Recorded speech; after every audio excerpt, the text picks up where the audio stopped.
네, 오늘 이 말씀은 시편 92편 말씀입니다. 1절부터 15절까지의 말씀 중에서 제가 10절만 개역 개정으로 읽어드리겠습니다. 그러나 주께서 내 뿔을 들소의 뿔같이 높이셨으며 내게 신선한 기름을 부으셨나이다. 아멘. 시편 92편 말씀을 크게 제가 다섯 부분으로 나누어 봤습니다. 1절부터 4절까지는 그 제목을 감사의 찬양이라고 지었습니다. 5절, 6절은 지혜의 기쁨. 이 지혜는 하나님의 지혜겠죠. 지혜의 기쁨. 세 번째로 7절, 8절, 9절, 11절은 원수의 패망. 네 번째로 10절, 12절, 13절, 14절은 의인의 번성. 끝으로 다섯 번째 15절은 세상의 인정.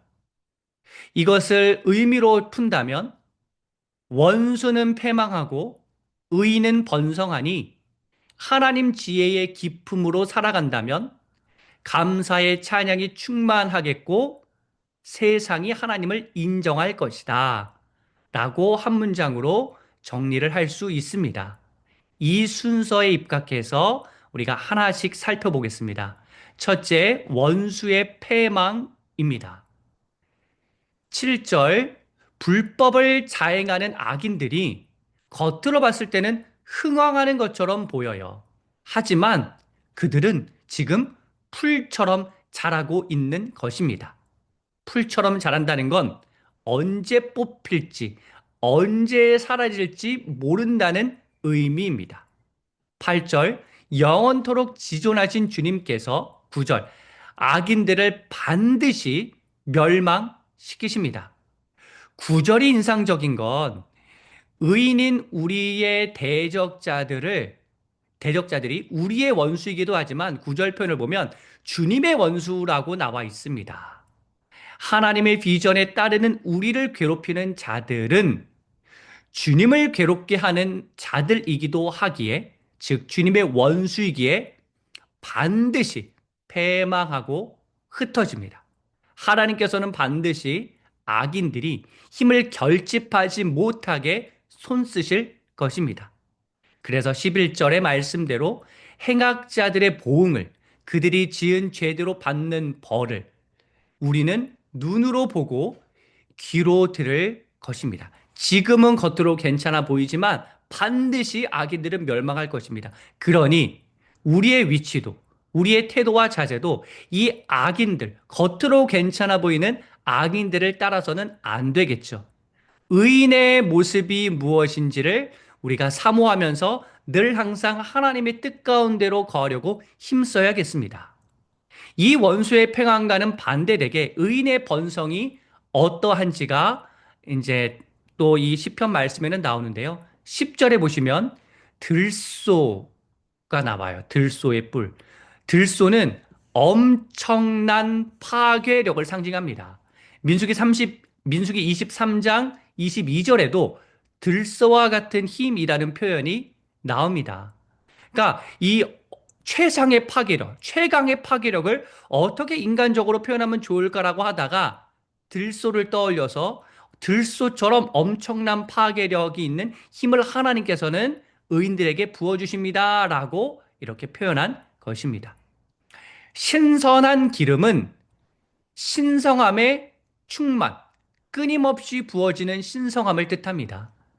하나님의 임재로 인해 신성한 기름 부음이 넘쳐서 감히 손댈 수 없게 주님께서는 의인들을 보호하시는데 그 기름이 늘 신선하게 유지되는, 즉 끊임없이 부어지게 하신다라고 하는 하나님 약속의 말씀입니다. 12절은 12절에 나오는 종려나무는요. 사막에서도 자라나는 강한 생명력을 지닌 식물입니다.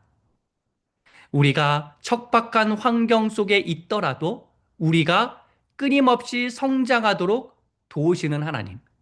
좀 더 현실감 있게 표현한다면 외부의 공격이 강한 만큼 더 성장하도록 도우시는 하나님의 손길이 종려나무라고 하는 표현으로 묘사가 됩니다.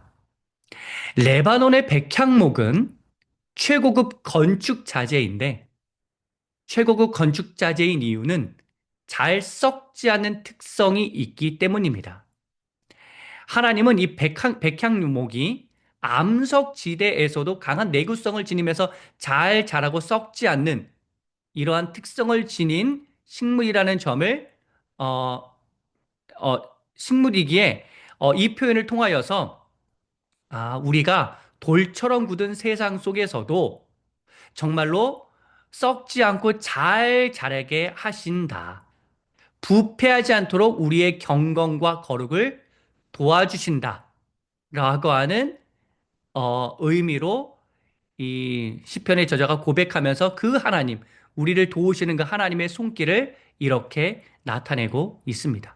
13절은요, 이러한 성장과 번성의 근본이 바로 하나님이라는 점을 인식해야 한다는 의미이죠. 하나님의 집과 뜰에서부터 차곡차곡 성장해서 뻗어나가는 것입니다. 그 근본이 하나님의 집과 뜰에 있습니다. 우리는 그 근본이 하나님께 있다는 사실을 놓치면 안 되겠죠. 우리의 성장 동력의 근원은 하나님이십니다. 14절.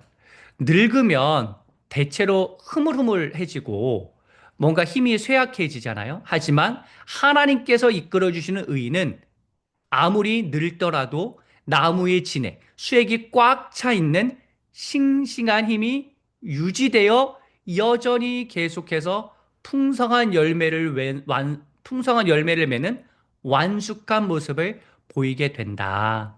라고 하는 어, 약속이 이 시편 말씀에 실려 있습니다. 여러분, 우리가 다 이렇게 나이를 먹잖아요. 그리고 제가 어제도 나눔을 통하여서 그러한 고백을 들었는데 예전과 달라진 몸 상태 때문에 이렇게 우울감을 이렇게 느끼게 되잖아요. 그렇죠? 그럴 때 이 14절 말씀이 힘과 용기가 되기를 바랍니다. 악조건 속에서도 의인을 번성하게 하시는 하나님이고 또 이 14절 말씀해 보시면 우리가 비록 육신의 몸을 좀 쇠잔해질지라도 하나님의 힘과 능력을 힘입는 사람들은 계속해서 열매를 맺게 하시는 분이십니다. 그러니 이 의인을 번성하게 하시는 하나님을 의지하면서 이 약속의 말씀들 한 구절 한 구절을 보시면서 하나님께서 비록 나는 연약하지만 강하신 하나님께서 놀랍도록 역사하시는구나라는 이런 믿음과 확신을 가지고 그 하나님, 의인을 번성하게 하는 하나님을 우리는 바라봐야 합니다. 이러한 의인의 번성을 위해서는 세 번째, 하나님 지혜의 기쁨에 빠질 수 있어야 합니다. 이 기쁨을 배워야 합니다. 얻어야 합니다. 5절, 주님의 생각은 인간의 이성과 경험을 뛰어넘습니다. 6절, 하지만 어리석고 무지한 자는 주님의 지혜를 알아차리지 못하고 받아들이지 않습니다. 자기 생각대로 살아갑니다. 주님의 깊은 생각과 지혜로 살아가야 하는데 말입니다. 여러분, 하나님의 지혜는 우리를 뛰어넘는다는 사실.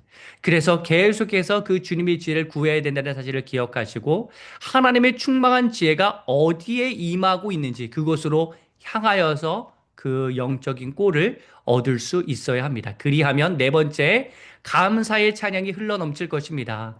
1절, 지존자, 즉, 이 세상 그 무엇보다, 그 누구보다 가장 높으신 하나님을 이 지존자라고 지나가면서 하나님을 찬양합니다. 시편군과 비파와 수금이라는 악기로 정성어 주님을 찬양합니다. 찬양할 수밖에 없는 이유는 하나님의 위대하심이 우리의 삶 속에서 드러났기 때문이겠죠. 2절, 3절 보십시오. 아침에 주님의 인자하심을, 밤에는 주님의 성실하심을 노래한다고 나옵니다. 밤이나 낮이나 언제든지 주님을 찬양한다는 의미이며, 인자하심은 우리를 따뜻하게 품어주시는 주님의 사랑을, 성실은 끊임없이 그 사랑을 베풀어 주심을 의미합니다. 4절, 주님께서는 그냥 말로만 그렇게 우리의 삶을 인도하신다. 그런 정도가 아니라 실제적으로, 구체적으로 우리의 삶에 변화를 일으켜 주시며 우리에게 일어난 좋은 일을 보면서 이거는 정말로 인간의 어떠한 도움을 넘어선 주님께서 실제로 이렇게 놀라운 변화를 일으켜 주셨구나라고 고백할 수밖에 없는 그러한 경험들을 하게 하실 것입니다. 주님께 감사할 수밖에 없는 일이 일어날 것입니다. 의인들이 주님의 뜻을 사모하고 하나님의 비전을 상고하고 하나님의 지혜를 얻으려고 하기 때문에 그러한 일들이 일어납니다.